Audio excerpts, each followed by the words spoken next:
All right, strap in everyone, because today we're diving deep into something pretty awesome. We're talking about growing food in space. Yeah. You guys sent us some really cool articles about how India's space agency, ISRO, managed to sprout some black-eyed peas up in orbit. Oh, that's fantastic. So get ready, because we're going to break down how they did it, why it's a big deal, Absolutely. and what it means for, those really long space missions in the future. Right. We're talking like way further out than we've ever gone before. Yeah. So ready to learn about space farming? Oh, I'm ready to dive in. It's such a fascinating topic, especially with what ISRO's been up to. They're really pushing the boundaries, aren't they? Yeah. They developed this really special module called CROPS. CROPS. It stands for Compact Research Module for Orbital Plant Studies. Okay. So basically, it's like a mini greenhouse, Wow. but made for space. Like a self-sustaining one. Exactly. Totally self-sustaining, designed specifically for space. CROPS. Like Mhm. that sounds like something straight out of Star Trek, you know? Right. It's pretty futuristic. Tell me more about the space garden. What were they hoping to achieve with it? The main goal of this particular mission, Yeah. CROPS-1, Okay. was to see if they could actually get seeds to sprout and grow Mm-hmm. all the way up to having 2 little leaves in that microgravity environment. Ah, okay. And you know what? They did it. Oh, wow. In just 5 days, they had little cowpea sprouts. Wow. 5 days. That's amazing. Isn't that incredible? But why cowpeas? Yeah. What? Are they going to be serving Hoppin' John on the space station? Well, maybe someday. Okay. But cowpeas are known for being super speedy sprouters. Ah, okay. So they're perfect for those short experiments. Gotcha. But this is about way more than just a type of bean, right? Yeah. The goal is to build a whole system for growing food in space, Yeah. like a closed loop, Ah, okay. which is absolutely critical when we start talking about those missions that last a really long time. Like, imagine shipping food all the way to Mars for a multi-year mission. Oh, yeah, right. Not really a good plan. Not feasible. That makes sense. Yeah. So how did they even pull this off? Like, Yeah. how do you get seeds to sprout in an environment where there's no gravity Right. and the temperature is, like, more unpredictable than my mood swings? Yeah, exactly. You've got all these crazy challenges that you just don't have to think about in your regular backyard garden. Right, right. So to tackle all that, they designed this CROPS module Mm-hmm. to be super precise, like mimicking the conditions on Earth. Ah, okay. Think of it as like a sealed-off ecosystem. Oh, wow. So the plants are tucked away in these airtight containers Okay. where the scientists have complete control. Ah. They can adjust the oxygen, the Yeah. carbon dioxide, the humidity, Right. the temperature. It's all perfectly calibrated for those plants to thrive. It's like they brought the whole farm-to-table thing to space. Exactly. Exactly. Right. And that includes the soil, too. Oh, interesting. They use these special clay pellets that have slow-release fertilizer in them. Wow. So the plants get all the nutrients they need. Okay. Even the soil itself had to be chosen very carefully. Yeah. Had to be very porous Ah. to hold on to water really well. Okay. Because, in microgravity, water tends to just float around. Yeah, right, like blobs. Exactly, yeah, like big blobs. And of course, everything had to be completely sterilized. Oh, yeah, right. Like the seeds, the containers. Hmm. You don't want any unexpected bacteria or fungi hitching a ride to space and messing up the whole experiment. Oh, for sure, yeah. Right. So it's a very complex setup. What about the seeds themselves? Yeah. Did they just like toss them in and cross their fingers? Oh, no, it was way more intricate than that. Okay. Each little seed was sterilized, Mhm. then glued to these tissue strips. Oh, wow. And then those were tucked into the soil. Okay. They even put vibration isolators on Yeah. the entire module to protect everything during launch. Wow. It's like tiny shock absorbers for your space garden. That's amazing. And now how do you even water plants in space? Right? Like you can't just pour water on them, right? It would go everywhere. Yeah, exactly. It would be a disaster. They had to get creative. Okay. They didn't send a little astronaut up there with a watering can. They didn't. Bummer. No. Okay. They came up with this really cool system. They had purified water Mm. stored in a pressurized tank. Okay. And once the module was safely in orbit, Right. a command was sent from Earth Wow.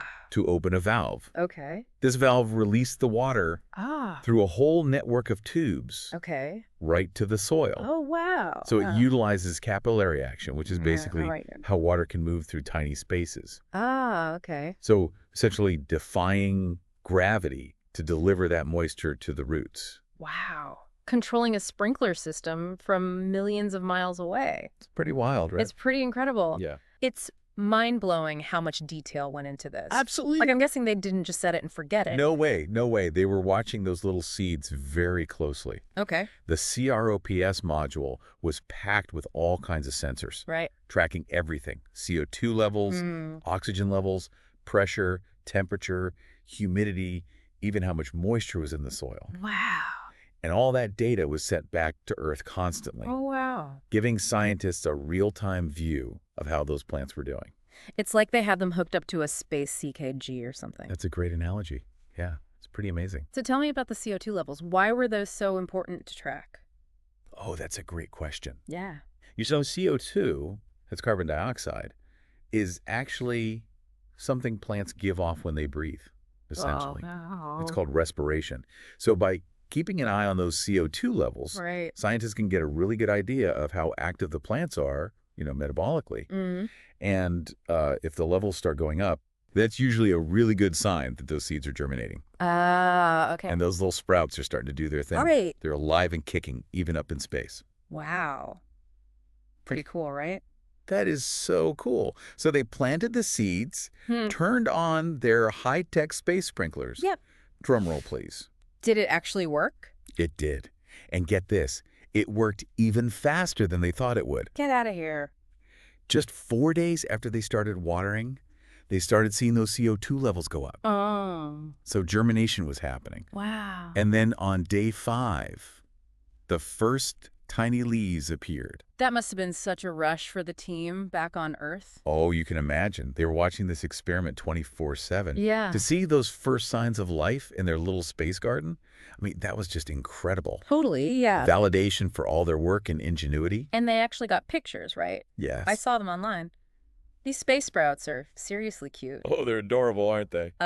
We'll make sure to link to those in the show notes. You guys got to see these little guys. You really do. So they germinated, they sprouted, mission accomplished. You could say that. This was a huge first step. They proved that you can actually create an environment where plants can thrive Right. in space. Right.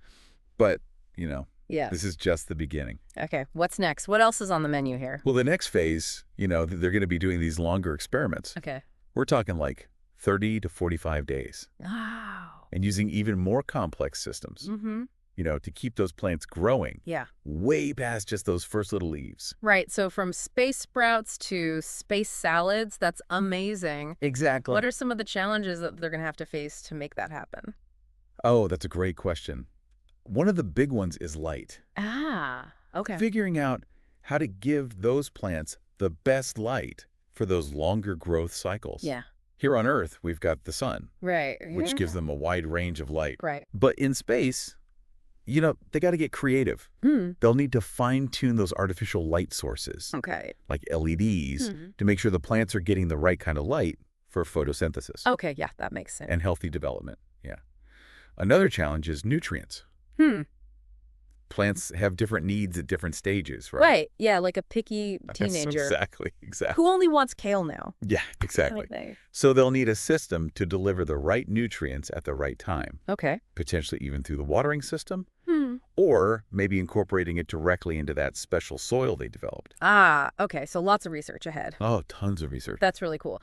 But let's back up for a second. You mentioned that this CROPS experiment was part of a bigger mission, right? Right. Tell me a little more about that. So CRPS-1 was launched on the PSLV C-60 mission Okay. as part of the POM-4 payload. POM. Yeah, That sounds like something out of a sci-fi book. I know, right? What is that? It stands for Polar Satellite Launch Vehicle Orbital Experimental Module. Wow. So it's basically this platform, right, that lets ISRO run a bunch of experiments in orbit all at the same time, Oh, wow. making the most of each launch. Sure. It's like a multitasking spacecraft. That's pretty cool. So the CROPS module was sort of hitching a ride. Exactly. And then once it got up there, Yep. they started the experiment. Exactly. So after the main satellite separates, they maneuver this POEM platform with CROPS on it into its own designated orbit, Okay. which is about 350 kilometers above Earth. Wow. And that's where the space gardening begins. That's incredible. They really make the most out of each mission, huh? Oh, they do. So beyond all the cool technology and the impressive engineering, Yeah, what does this experiment's success actually mean for the future of, space exploration? right. Are we on the verge of interstellar agriculture? We're definitely moving in that direction. Hmm. This Crop PS1 mission, it proves that we can actually build a totally sealed-off environment Right. where plants not only survive, but can actually thrive in space. Yeah. This opens up so many possibilities for longer missions, Right. to the moon, to Mars, even beyond. It's more than just astronauts getting to snack on a few space tomatoes, right? Oh, absolutely. This is about creating a whole system, Yeah. like a sustainable food system up in space, Hmm. which completely changes the game for long-duration missions. Right? Yeah. Imagine astronauts on Mars, right? Getting their fresh produce from their spaceship or a Martian base. Wow. They wouldn't need to rely on constant shipments from Earth, Yeah. making long-term exploration so much more realistic. Wow. That's like the ultimate farm to spaceship movement. Exactly. It's amazing how, these space innovations can have such a ripple effect back here on Earth, too. Oh, absolutely. A lot of the tech they developed for CROPS, like the environmental controls and the watering systems, could be adapted for sustainable agriculture here at home. Oh, wow. Like, imagine places with rough climates, Yeah. or not a lot of water, or even in cities where space is limited. Right. These innovations could help us grow food so much more efficiently Hmm. and sustainably, addressing some of the big challenges we face with food production globally. So space exploration is actually helping us solve problems here. That's incredible. It's like a cosmic boomerang, Right. all this knowledge coming back to us. Yeah. And that's just one example. Eh. Who knows what other amazing breakthroughs are waiting for us out there? Right. As we keep pushing those boundaries, it just shows that science and innovation can have these ripple effects, Yeah. impacting not just, what we know about the universe, Yeah. but our daily lives down here too. Absolutely. It makes you wonder what other secrets are out there in space. Right. And what other solutions to Earth's problems might be hiding up there. Exactly. Speaking of secrets, what about all the data they got from this experiment? Oh, yeah. What kind of information were they able to collect? Well, remember all those sensors? Yeah. They were busy little bees monitoring everything about those plants. Yeah. CO2 levels, oxygen, temperature, humidity, even tiny changes in the soil itself. Wow. This data is like gold, Hmm. It tells us how plants adapt to the crazy conditions of microgravity. So it's like having a peek into the secret lives of plants Yeah. in space. In space. That's so cool. Right. And that data is going to be crucial for future research. Oh, absolutely. Yeah. It'll help scientists refine the design of future space farms, Okay. figure out how to optimize growing conditions Yeah. for different kinds of plants, Right. and ultimately make this dream of sustainable space agriculture a reality. So it's not just about growing food in space, it's about understanding the science behind it. You got it. Yeah. It's about unlocking those mysteries Mhm. of how life adapts to these extreme environments. Wow, that's amazing. It's so inspiring.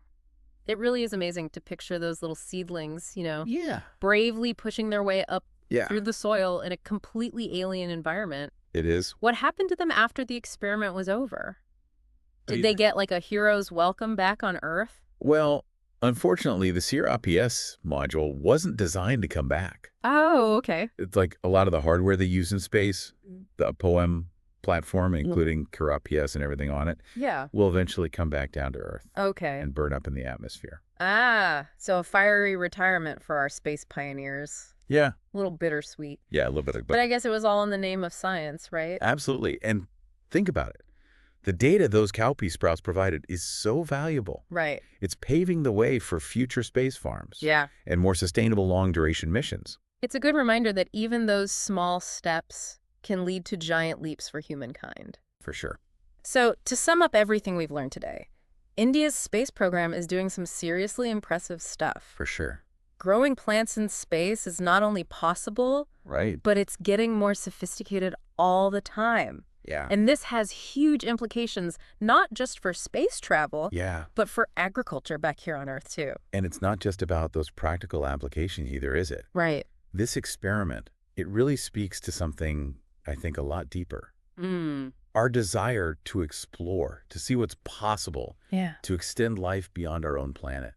It is almost poetic when you think about it, those little leaves, Yeah, furling in the vastness of space. it is. This symbol of human ingenuity and resilience. It really sparks the imagination, doesn't it? Yeah. And it raises some interesting questions for all of us, not just scientists. Hmm. What other kinds of plants could we grow out there? Yeah. What challenges will we face when we try to grow things on other planets? Right. What would a Martian garden even look like? It really makes you think. It does. I have a feeling we're going to be exploring these questions for a long time to come.